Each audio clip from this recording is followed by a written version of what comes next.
Assalomu alaykum. Meni ismim Madina. Men bugun ingliz tilini o'rganmoqchi bo'lganlarga o'zim tajribamdan kelib chiqib bir necha tavsiyalar bermoqchiman.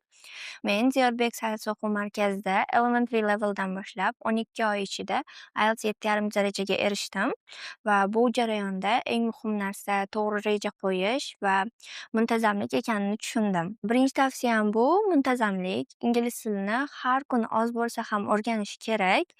Lekin siz IELTSdan yuqori natijalarni maqsad qilgan bo'lsangiz, kamida 4-5 soatni ingliz tiliga sarflash zarur.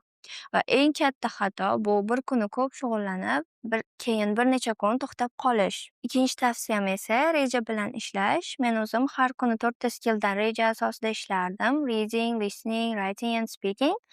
Har biriga alohida vaqt ajratardim.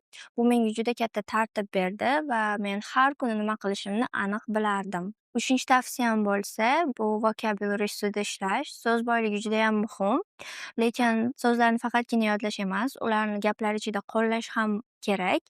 Shunda ular tez esda qoladi va speaking ham ancha osonlashadi. Shuningdek, men Diyorbek sayyohlik o'quv markazida o'qidim. Ustozlar menga juda ko'p yordam berishdi.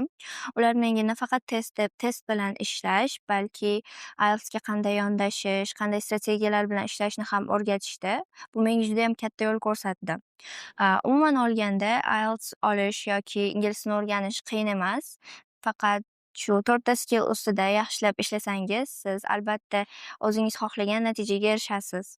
E'tiboringiz uchun rahmat.